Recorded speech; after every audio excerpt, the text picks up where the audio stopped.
So, you think you know Southeast Asia? Spoiler, you don't. Alright, what is up everyone? Henry Emily here, and look, I get it. You've seen the postcards, you've scrolled the feeds. Thailand, Bali, maybe even a quick hop to Singapore. Cool, done. But what if I told you there's a whole other layer to Southeast Asia? A layer that doesn't make it onto the highlight reels quite as often. But trust me, it's where the magic happens. Welcome to our journey through Southeast Asia's hidden gems. This isn't just about ticking off boxes, it's about diving headfirst into the unknown, the unexpected, the places that grab you and don't let go. For the next little while, we're ditching the tourist traps. We're going off-grid, or at least off the grid. I've spent weeks, months, basically living out of a backpack that's seen better days, all to find these spots. Today we're exploring 5 off-the-beaten-path destinations that you won't want to miss. These are the places that challenged me, changed me, and honestly, blew my mind. I'm talking about landscapes that look like they're from another planet, cultures that are so rich and vibrant they make your head spin, and adventures that will get your heart absolutely pounding. So, buckle up. Seriously, this isn't going to be a chill narrated slideshow. This is about the grit, the grind, the moments of pure, unadulterated awe. I'm taking you with me, every step of the way. We're going to get lost, we're going to get inspired, and we're going to see a side of Southeast Asia that, I promise you, is worth every single bit of effort to find. Let's do this. Let's go. Into the unknown, Vietnam's underground kingdom, Phong Nha, Ke Bang. Okay, first up, Phong Nha, Ke Bang National Park in Vietnam. Now, Vietnam's got Ha Long Bay, Hanoi, Ho Chi Minh City, all incredible, don't get me wrong. But this place is different. It's like stepping back in time or onto the set of an epic adventure movie. The drive-in alone through these insane limestone karsts jutting out of the earth, you already feel like you're leaving the normal world behind. It's raw, it's rugged, and it whispers secrets. The main event here isn't above ground, though that's spectacular enough. It's what lies beneath. We're talking about some of the largest, most mind-boggling cave systems on the entire planet. And I'm not just talking about a quick walk-in, walk-out tourist cave. I mean multi-day expeditions, wading through underground rivers, scrambling over rocks in the pitch black with only your headlamp to guide you. It's intense, it's challenging, and it's utterly, utterly breathtaking. I remember gearing up for the first big cave trek, helmet on, lights checked, a little knot of nervous excitement in my stomach. You step across that threshold from the bright, humid jungle into this cool, echoing darkness, and it's like entering another dimension. The scale of these caverns is something you just can't capture on camera no matter how hard you try. You feel so incredibly small, humbled by the sheer power of nature and time. We navigated through passages that opened up into chambers so vast you could fly a 747 through them. Seriously, the formations, stalactites, stalagmites, flowstones, they look like alien sculptures sculpted over millions of years. It's a silent, ancient world, and you're just a temporary visitor, privileged to witness its majesty. There's a sense of discovery with every step, every new chamber revealed by the beam of your light. One of the craziest parts was camping one of the caves.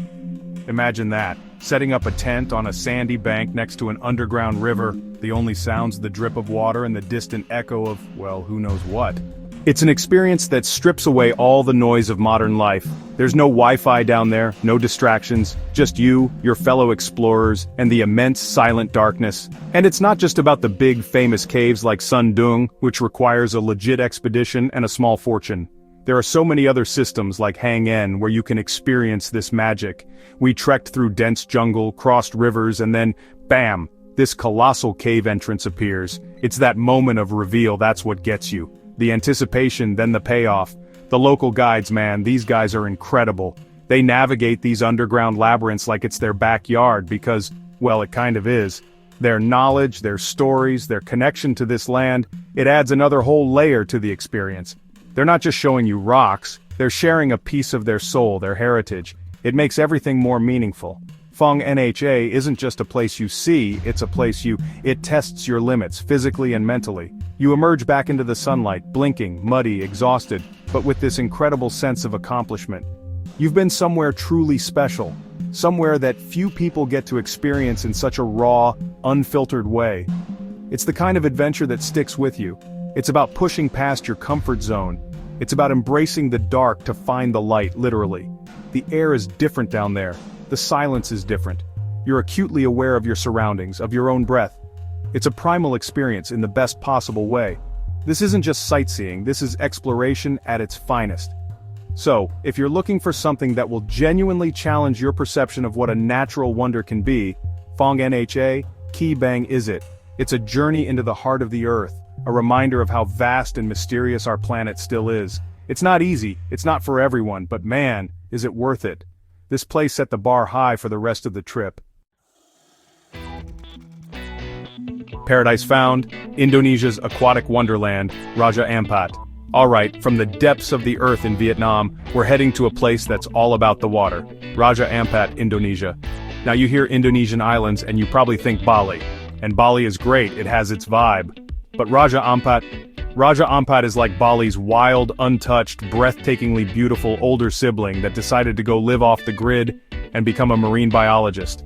It's remote, it's pristine, and it's an absolute explosion of life. Getting there is an adventure in itself. It's not a direct flight and a quick taxi ride, believe me. It involves multiple flights, probably a slightly sketchy boat ride or two, and a real commitment. But that's part of the appeal, right? The harder it is to get to, usually the more rewarding it is. And in this case, rewarding is a massive understatement. This place is straight up paradise. If paradise was designed by a scuba diver with an unlimited budget. The first time you see those iconic karst islands rising out of the turquoise water, it's just, wow, it looks like a painting. Little mushroom-shaped islands draped in green, scattered across this impossibly blue canvas. And that's just what's above the surface.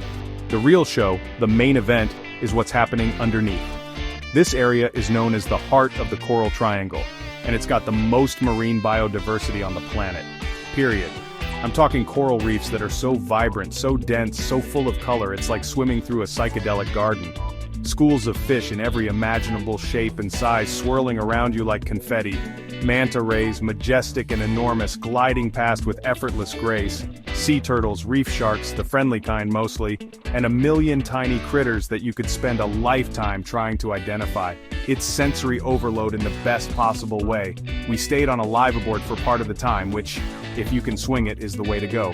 You wake up, you dive, you eat, you dive, you look at your photos, you sleep, you repeat. It's a dream, and every dive site is different, each one offering some new marvel.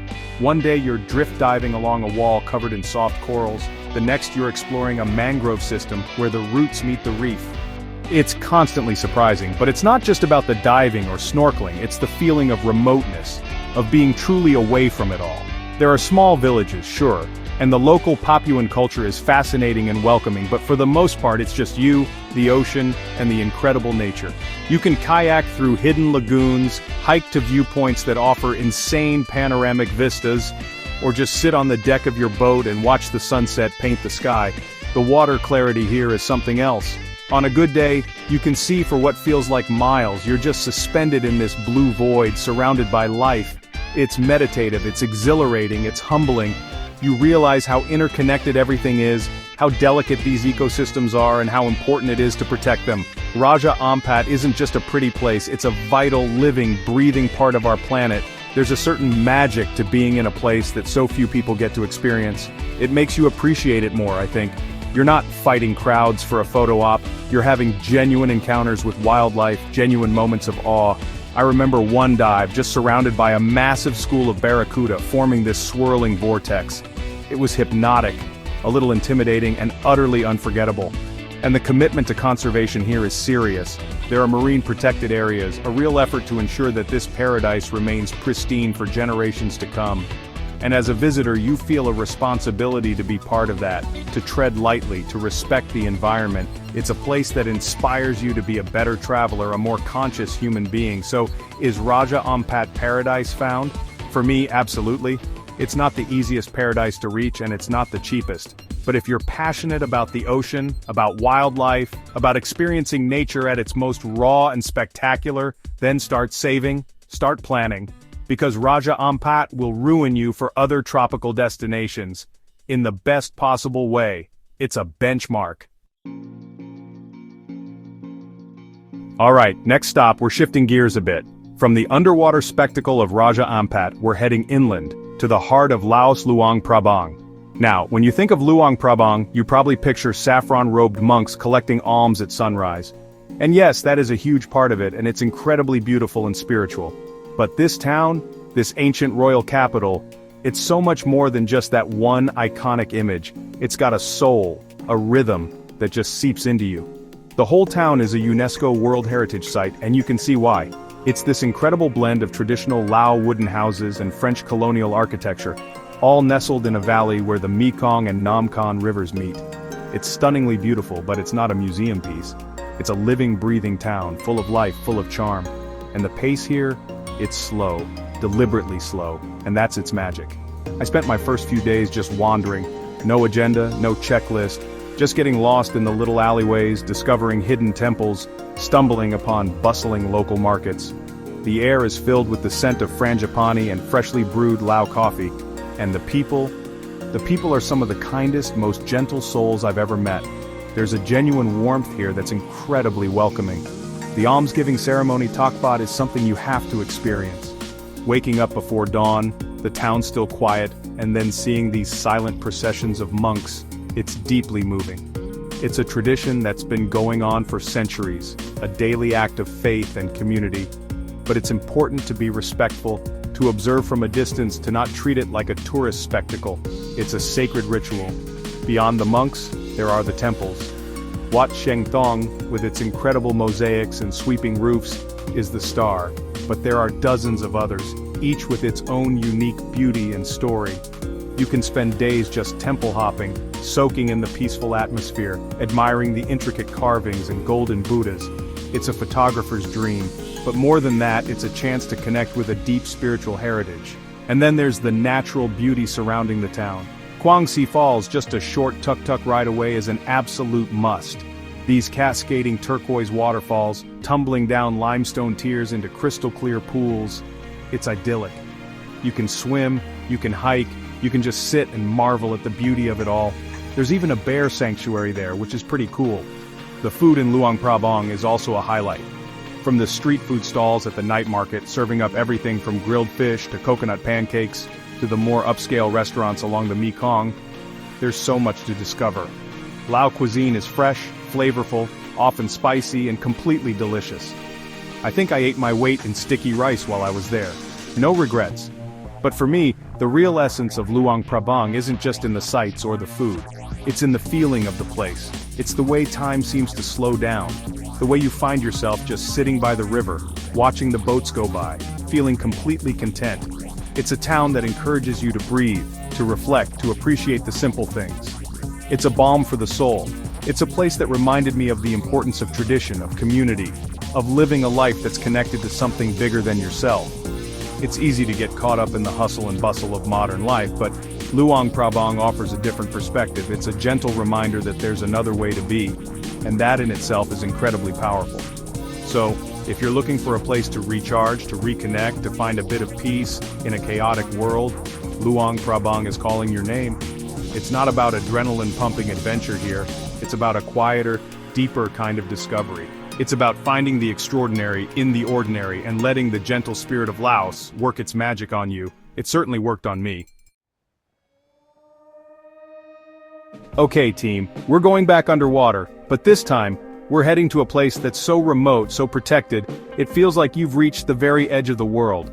I'm talking about Tubataha Reefs Natural Park in the Philippines. This isn't your average dive spot. This is a UNESCO World Heritage Site located smack bang in the middle of the Sulu Sea, a good 10-hour boat ride from the nearest port. And you can only get there on a liveaboard and only for a few months a year when the seas are calm. That exclusivity, that remoteness, that's what makes Tubataha so incredibly special. It's one of the most pristine reef systems left on Earth. Because it's so hard to get to and so strictly managed, it's been allowed to flourish in a way that most other reefs can only dream of. Think of it as the Fort Knox of coral reefs. Protected, pristine, and absolutely priceless. The journey out there is part of the adventure. You're on this boat heading out into the open ocean, land disappears from view, and there's just this vast expanse of blue. There's a real sense of anticipation of heading towards something truly wild and untouched. And when you finally arrive and you see nothing but a couple of ranger stations and the endless ocean, you know you're in for something extraordinary. The diving here, man, it's on another level. We're talking sheer walls that drop off into the abyss, covered in a kaleidoscope of corals, fans, and sponges. The visibility is often insane, like 30 to 40 meters, so you can see everything. And the marine life? It's like rush hour on a highway, but with fish. Huge schools of jacks and barracuda patrolling reef sharks, white tips, black tips, gray reefs, graceful turtles, and if you're lucky, whale sharks and manta rays. One of the things that blew me away about Tubataha was the sheer density of life. Every square inch of the reef is just teeming. You're constantly seeing something new, something amazing. From tiny colorful nudibranchs to massive groupers lurking in crevices. It's a testament to what a healthy reef system looks like, and it's both awe-inspiring and a little bit heartbreaking when you think about what we've lost in other places. The park is made up of two large atolls, North Atoll and South Atoll, and a smaller reef called Jesse Beasley. Each dive site has its own character, its own highlights. One dive, you might be drifting along a wall with sharks cruising below you. The next, you might be exploring a shallow reef flat, looking for macro critters. It never gets boring. There's always something to marvel at. The commitment to protecting this place is incredible. The park rangers live out here on these tiny isolated stations for months at a time, patrolling the waters, monitoring the reefs, and enforcing the no-take zone. They're the guardians of Tubataha, and they do an amazing job. It's a real conservation success story, and it shows what's possible when there's a genuine will to protect these fragile environments. Being out there, so far from civilization, it's a powerful experience. At night the stars are unbelievable, with no light pollution to spoil the view. You feel very small, very connected to the natural world. It's a chance to disconnect from the noise and reconnect with something more fundamental. And the camaraderie on the live aboard, sharing these incredible experiences with fellow divers, that's pretty special too. Tubataha isn't for the faint of heart or the casual snorkeler. It's for serious divers who are passionate about marine conservation and want to experience one of the last truly wild underwater frontiers. It requires planning, it requires a bit of an investment, but the payoff is immeasurable. It's a glimpse into what the oceans should look like, a reminder of the incredible biodiversity our planet holds. This place changes you. It gives you hope that we can protect these underwater treasures. It inspires you to be an advocate for the oceans. Tubataha isn't just a dive trip. It's a pilgrimage for anyone who loves the sea. It's a profound reminder of nature's power and beauty, and the urgent need to safeguard it. If you get the chance, go. Just go. Alright, for our final hidden gem, or maybe not so hidden, but definitely requiring an adventurous spirit, we're heading to Bagan, Myanmar. Now, Myanmar itself has been through a lot, and travel there needs careful consideration, but the experience of Bagan, it's timeless, it's epic, it's like stepping into a dreamscape. Imagine a vast plain, stretching as far as the eye can see, dotted with thousands, literally thousands of ancient temples and pagodas. This isn't just a few ruins here and there, this is an entire ancient city, a testament to a powerful kingdom that flourished centuries ago, and the scale of it is just mind-blowing. The best way to explore? For me, it was renting an e-bike. These little electric scooters are perfect for zipping around the dusty tracks, getting lost among the temples, and discovering your own little piece of history. There's something incredibly liberating about just setting off with no particular plan, a rough map in your pocket and seeing where the day takes you. You turn down a sandy path and suddenly, you're face to face with a magnificent centuries-old temple, completely deserted. You can climb to the top of the ones that are permitted, of course, always be respectful of the rules, and just gaze out over this incredible panorama. The iconic Bagan experience, the one you've probably seen photos of, is sunrise. Waking up in the dark, heading out to a high vantage point, and watching as the sun slowly creeps over the horizon, illuminating the temples one by one, often with hot air balloons drifting silently overhead. It's pure magic. It's one of those moments that will be seared into your memory forever. It's peaceful, it's awe-inspiring, and it makes you feel incredibly grateful to be alive. But Bagan isn't just about sunrises and e-bikes, it's about the stories these temples hold, the history etched into their walls. Many of them have intricate carvings, ancient murals, and serene Buddha statues hidden within their cool, dark interiors. Taking the time to explore, to learn about the different architectural styles, the different dynasties that built them, it adds another layer of appreciation. It's also about the people, the local communities that live among these ancient wonders. You'll see farmers working in the fields, kids playing, artisans selling their crafts. There's a resilience, a warmth, a sense of continuity that's really powerful. It's a reminder that this isn't just an archaeological site, it's a living landscape with a past, a present, and a future. The sheer number of temples means you can always find a quiet spot. Even if the main temples are busy, you can always hop on your e-bike and find a smaller, more secluded pagoda to explore on your own. That sense of discovery, of stumbling upon something hidden, that's a huge part of the Bagan adventure. It feels like you're an explorer, charting unknown territory, even though millions have been here before. And yes, it can be hot, it can be dusty. Your e-bike might run out of battery in the middle of nowhere. Happened to me, classic. But that's all part of the experience. It's not meant to be perfectly polished. It's meant to be a bit rugged, a bit of an adventure. And those little mishaps, those unexpected moments, they often make the best stories. Bagan for me was about freedom. The freedom to explore, to get lost, to discover. It was about connecting with history on a grand scale, but also finding those small, personal moments of wonder. It's a place that ignites your imagination, that makes you feel like anything is possible. It's a photographer's paradise, an archaeologist's dream, and an adventurer's playground. So, if you're looking for a destination that combines history, culture, and a serious dose of adventurous spirit, Bagan should be high on your list. It's a place that will challenge your perceptions, fill your camera roll, and leave you with a profound sense of awe. It's a reminder of the incredible things humanity is capable of, and the enduring power of these ancient landscapes, a truly epic way to cap off any journey. And just like that, we've hit 5 of Southeast Asia's most incredible off-the-beaten-path spots.